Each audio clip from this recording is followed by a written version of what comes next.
Hey, this is Jamie Jackson at Baker Creek Heirloom Seeds, and I want to talk to you today about how to grow a wild perennial pollinator garden and what you can do right now to get ready for the spring. So, we've done a ton of videos on the best way to do things and how to get the highest germination rate, but I like to do things the easy way. I don't have a lot of time. I live off grid. I don't have access to a greenhouse or fans or anything like that. So this is just how I do it. Germination rates might be a little bit lower, but that's okay. So pretty much now is the time to get ready for the spring. So what I like to do is cover an area and start killing the grass. And you can use cardboard. So if you use cardboard, you might want to overlap about 2 inches. So in the midsummer to fall, when the growth of the plant is above ground and super healthy, that's when you want to do it.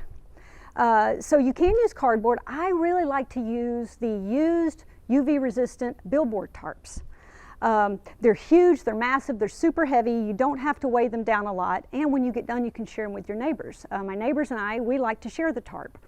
So what you do is you decide what size patch you want. Let's say your patch is this big.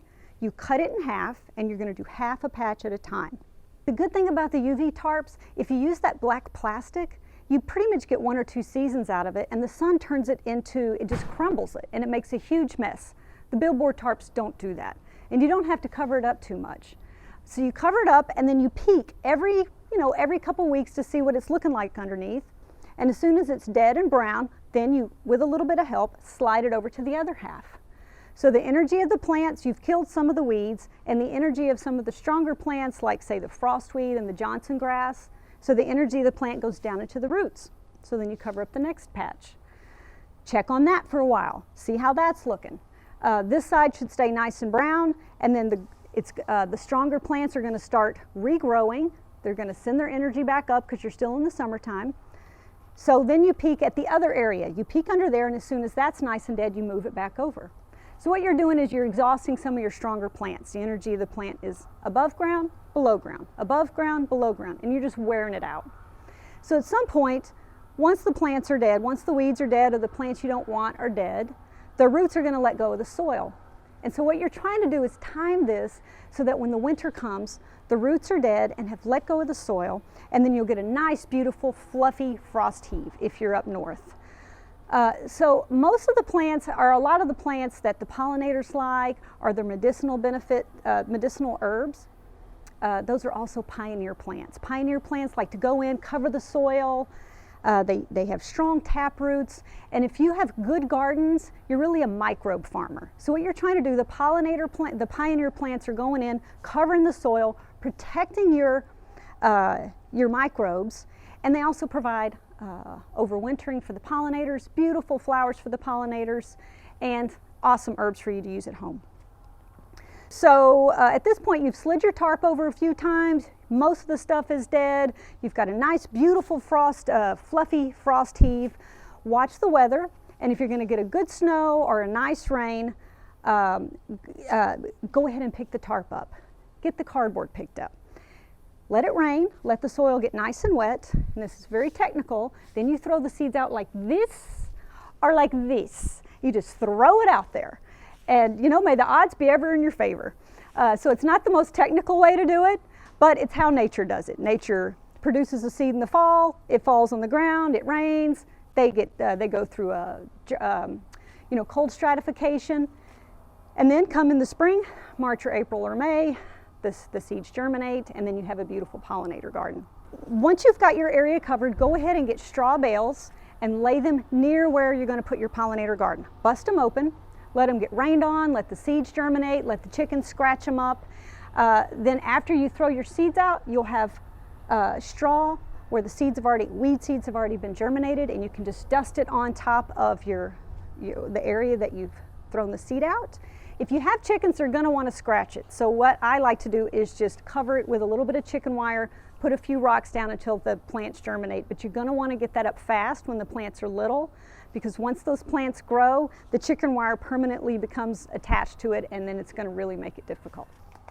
So I picked out some of the ones I like. These are not all perennials, but a lot of these easily reseed. Some of these are biennials. The pollinators love them. They're really good for us to have in our diet. So you've got Yarrow. Yarrow's a beautiful one. This is really nice for wounds and for people with acne. You've got Horehound. Horehound's a really good one. Wormwood is beautiful, and the thing I like about Wormwood is it's gorgeous all winter. It's absolutely silvery, powdery blue. It looks gorgeous all winter. Oh, Yarrow again. Yarrow's so good, I had it in there twice. Purple Betony's a nice one. Dandelion, I absolutely love dandelion. It's one of my favorite plants. I love it in enchiladas. I love the roots dug in the fall. It's so good for your liver. What else do we have? Mullein. Mullein is a really nice one. It's a big, beautiful plant, beautiful taproot. It's good for lung issues like in teas. The flowers are nice the second year for oils for your ear. What else do we have? Plantain. I love plantain. It's really good for wounds, and it's also really good in enchiladas or lasagna. Echinacea. I think everyone's pretty familiar with Echinacea. Gorgeous, gorgeous pollinator plant. Really good for the immune system. Absolutely beautiful. And bee balm. I really like bee balm. It's a Monarda. It's got a square stem. It's got a lot of mints. You chop this plant up, put it in a little vinegar for 6 weeks, a little bit of honey and maple syrup. Boom, sports drink. You got minerals, electrolytes, sugar, water. That's all you need.